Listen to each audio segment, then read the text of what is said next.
আবারও স্বাগতম technique easy এডুকেশনে। আজকের পর্বে আমরা সবাই নতুন কিছু শিখব এবং মজার মজার উদাহরণ দেখব। তাই দেরি না করে চলো শুরু করা যাক।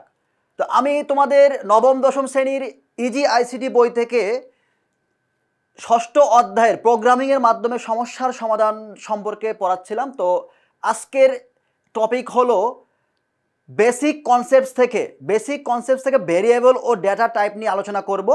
তো দেখো ভেরিয়েবল কি, ভেরিয়েবল আমাদের জানতে হবে। ভেরিয়েবল হলো একটা চলক। আমরা গণিতে পড়েছি না চলক কি, চলক এক্স ওয়াই জেড, এগুলোর মান কখনো কি নির্দিষ্ট না। চলকের মান নির্দিষ্ট না, পরিবর্তনশীল। চলকের মান যেমন পরিবর্তনশীল, এই ভেরিয়েবলের মানটাও কি পরিবর্তনশীল।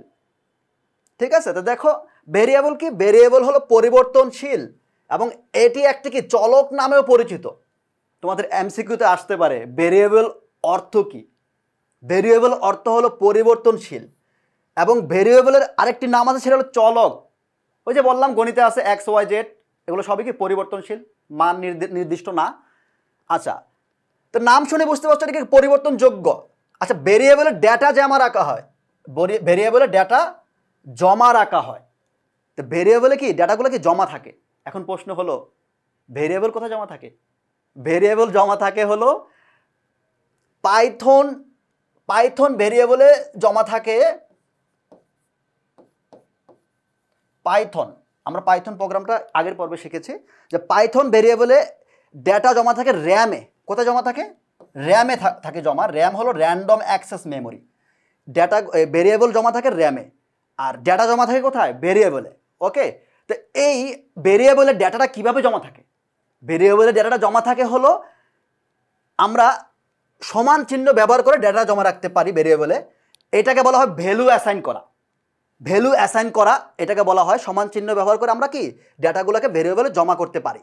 ভেরিয়েবলের সুবিধা হলো যে কোনো সময় পূর্ববর্তী অ্যাসাইন করা ডেটাকে মুছে পরবর্তী ডেটা অ্যাসাইন করা যায়, এটা একটা সুবিধা ভেরিয়েবলে। আচ্ছা, ভেরিয়েবল নামকরণের কিছু নিয়ম আছে, আমাদের জানতে হবে কিভাবে ভেরিয়েবল নামকরণ করতে হবে। তো দেখো ভেরিয়েবলের নাম সবসময় একটি শব্দ হবে, একাধিক শব্দ হবে না।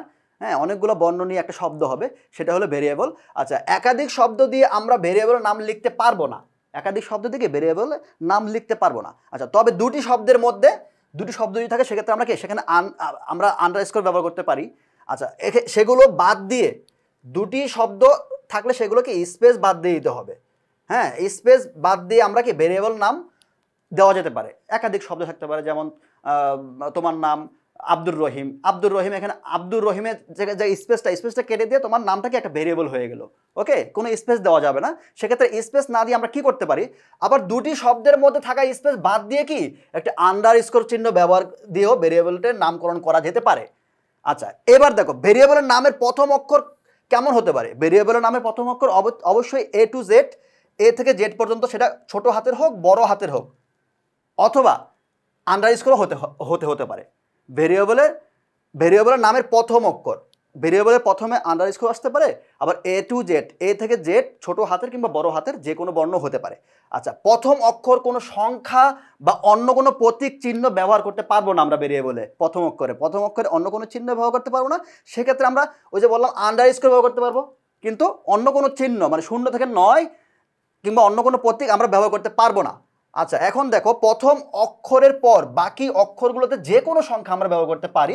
হ্যাঁ, ব্যবহার করা যাবে। সেক্ষেত্রে আন্ডারস্কোর ব্যবহার করতে পারবো আমরা, এ থেকে জেড ব্যবহার করতে পারবো, 0 থেকে 9 ব্যবহার করতে পারবো, যে কোনো প্রতীক ব্যবহার করতে পারবো। তবে প্রতীক ব্যবহারের ক্ষেত্রে আমাদের খেয়াল রাখতে হবে যে ভেরিয়েবলের নামে অন্য কোনো প্রতীক চিহ্ন ব্যবহার করা যাবে না। সেটা হলো কি, এই যে দেখতে পাচ্ছ অ্যাট সাইন, ডলার সাইন, হ্যাঁ, পার্সেন্টেজ সাইন, এটা হলো হেড সাইন বা যেটাই বলো। তো যাকে এই সাইনগুলোকে বলা হয় এক্সপোনেন্ট সাইন। এই এক্সপোনেন্ট সাইনগুলো কিন্তু ব্যবহার করা যাবে না, এটা বলে দেওয়া হয়েছে। এটা ছাড়া যে কোনো চিহ্ন ভেরিয়েবলের মাঝখানে আমি ব্যবহার করতে পারবো। আচ্ছা, পাইথন একটি কেস সেন্সিটিভ প্রোগ্রাম, যেহেতু পাইথন কেস সেন্সিটিভ প্রোগ্রাম, তাই একই অক্ষর ছোট হাতের বা বড় হাতের হলে পাইথন তাদের দুটি ভিন্ন ভেরিয়েবল হিসেবে বিবেচনা করবে। এখন যেহেতু এটা কেস সেন্সিটিভ, অবশ্যই এই পাইথনে আমরা যদি আমরা একটা ছোট হাতের দিই, একই জিনিস আমি লিখলাম মাই ভেরিয়েবল। এখন মাই ভেরিয়েবলের আমি একটা ওয়ার্ড লিখলাম, এমটা বড় হাতের, প্রথম একই জিনিস লিখলাম, একই সিমিলার, পরের ওয়ার্ডটা কি লিখলাম, এমটা ছোট হাতে লিখলাম, তাহলে কি সেটা কি ভিন্ন রকম হয়ে যাবে, কিন্তু দুটি ভিন্ন ভেরিয়েবল হিসেবে বিবেচিত হবে। এই বিষয়টা মাথায় রাখতে হবে তোমাদের। আচ্ছা, কিওয়ার্ড, কিওয়ার্ড হলো পাইথন প্রোগ্রামে সংরক্ষিত শব্দ। পাইথন প্রোগ্রামে কিছু সংরক্ষিত শব্দ আছে, তোমরা দেখতে পাচ্ছ এই যেখানে একটা পাইথন একটা ভার্সন দেওয়া আছে 3.10, 3.10 3.10, এটা হলো পাইথনের একটা আপডেট ভার্সন। তো এই ভার্সনে 35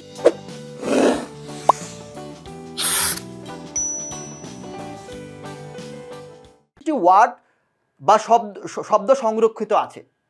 এই পাইথন, এগুলোকে বলা হয় পাইথন কোড। তোমরা দেখতে পাচ্ছ false, true, none, and, as, break, class, continue, এগুলো কি সবগুলোই হলো কি পাইথন কোড। এইগুলোকে বলা হয় কিওয়ার্ড। আচ্ছা, এই কিওয়ার্ডগুলো কি আমি কি পাইথনে আমি ভেরিয়েবলে ব্যবহার করতে পারবো, তবে সেক্ষেত্রেও কিছু নিয়ম আছে, আমি কিন্তু সরাসরি ব্যবহার করতে পারবো না, সেক্ষেত্রে অবশ্যই আমাকে কোনো সংখ্যা ব্যবহার করতে হবে সাথে। ওকে, তো এখন আমরা দেখব যে আমরা শিখলাম ভেরিয়েবলের নামকরণ, ভেরিয়েবলটা কীভাবে আমরা নামকরণ করবো সেটা আমরা শিখলাম। এখন আমরা আমি তোমাদেরকে দেখাচ্ছি কিছু যে নমুনা দেখাচ্ছি যে ভেরিয়েবল, আমরা যে নিয়মগুলো শিখে আসছি যে ভেরিয়েবলে কোনো স্পেস হবে না, ভেরিয়েবলে একাধিক শব্দ ব্যবহার করা যাবে না, একাধিক শব্দ ব্যবহার করা যাবে সেক্ষেত্রে কোনো স্পেস হবে না, একসাথে হবে, একত্র হবে। তো দেখতে পাচ্ছ এখানে স্পেস আছে, এখানেও স্পেস আছে, টেকনিক, ইজি, এডুকেশন, এই তিনটা শব্দের মাঝে দেখো তিনটা স্পেস আছে, তাহলে কি এটা কি ভেরিয়েবলের ভুল নামকরণ? এটা হবে না, সেক্ষেত্রে অবশ্যই স্পেস উঠে দিয়ে আমি একটা শব্দ করে দিব, কেমন, একটা শব্দ করে দেবো, তাহলে সেটা কি ভেরিয়েবলের সঠিক নামকরণ হলো এইটা, technique, easy, education. Technique, easy, education হলো ভেরিয়েবলের একটা সঠিক নামকরণ, একসাথে, কোনো থামবে না, কোনো স্পেস নাই, কেমন। আচ্ছা, এরপর হলো কি 9 ABC, এটা কি সঠিক? আমরা কিন্তু বলেছিলাম যে ভেরিয়েবলে যে শুরুতে প্রথম অক্ষরটি কোনো সংখ্যা হবে না, কোনো সংখ্যা হবে না, কোনো চিহ্ন হবে না, হ্যাঁ, এই জন্য কি এটা কি এটা সঠিক না, এটা কি সঠিক না, ভুল নামকরণ, এটা ভুল নামকরণ। যদি শুরুতে আন্ডারস্কোর থাকতো তাহলে নিয়ে নিতে পারতাম, এটা ভেরিয়েবল, কেমন। আচ্ছা, এখন 9টাকে আমি কি করতে পারি, 9টাকে আমি একেবারে শেষে নিয়ে যেতে পারি, কারণ শুরুতে আমার কি থাকবে, ভেরিয়েবলের প্রথম অক্ষরটা থাকবে A to Z, এ থেকে জেড পর্যন্ত বর্ণ, সেটা ছোট হাতের হোক বড় হাতের হোক শুরুতে থাকতে পারবে, কিন্তু কোনো সংখ্যা থাকতে পারবে না। আচ্ছা, এরপর দেখো ফেসবুক, ফেসবুক নামের সাথে অ্যাট সাইন আছে আগে, এটা কি সঠিক? নো, এটা সঠিক না, এটা এক্সপোনেন্ট সাইন, তো এটা কোনো এক্সপোনেন্ট সাইন ইউজ করা যাবে না। ওকে, তো এটা কি ভুল? এটা ভুল, অবশ্যই ভুল। সঠিক হলো ফেসবুক, শুধু ফেসবুক এখানে আছে, এটা একটা ওয়ার্ড, এটা একটা ভেরিয়েবল, কেমন। আচ্ছা, টেকনিক, এখানে মাঝখানে দেখো এখানে একটা সাইন আছে, তো এটা ইউজ করা যাবে না, তাহলে কি আমাদের সঠিক কোনটা, এইটা টেকনিক। ওকে, এখন দেখো প্রিন্ট, প্রিন্ট দেখো প্রিন্ট, এখানে তো কোনো ভুল নাই, তোমাদের প্রশ্ন থাকতে পারে এটা কেন ভুল হলো, এটা ভুল এই কারণেই হলো কারণ প্রিন্ট হলো একটা পাইথন কোড। আচ্ছা, আমরা যে বলেছিলাম যে পাইথন কোড কিছু বলেছিলাম যে 35টা ওয়ার্ড সংরক্ষিত থাকে, এই যে কিওয়ার্ড, এই কিওয়ার্ড এটা, তো ভেরিয়েবলে কোনো কিওয়ার্ড সরাসরি ব্যবহার করা যাবে না, এর সাথে কি, এর সাথে অবশ্যই মডিফাই করে একটা সংখ্যা, কোনো একটা নাম্বার ইউজ করতে হবে, তাহলে এটাকে ভুল আমাদের, হ্যাঁ, এটা ভুল, অবশ্যই ভুল। প্রিন্ট 1 এটা হলো সঠিক। আচ্ছা, আমরা ভেরিয়েবল সম্পর্কে জানলাম, এখন জানবো ডেটা টাইপ। ডেটা টাইপ কি জানতে হবে, অবশ্যই জানতে হলে দেখতে হবে পুরো ভিডিওটা। তো দেখো এখন ডেটা টাইপ, ডেটা টাইপ দেখো, ডেটা টাইপ প্রক্রিয়াকরণের জন্য কম্পিউটার, একটু ডেটা টাইপ প্রক্রিয়াকরণের জন্য কম্পিউটার প্রসেসরকে পূর্ণ সংখ্যা, একটা পূর্ণ সংখ্যা, ভগ্নাংশ সংখ্যা, আবার বর্ণ, শব্দ, বুলিয়ান বা লজিক্যাল ডেটা দিয়ে নিয়ে কাজ করতে হয়।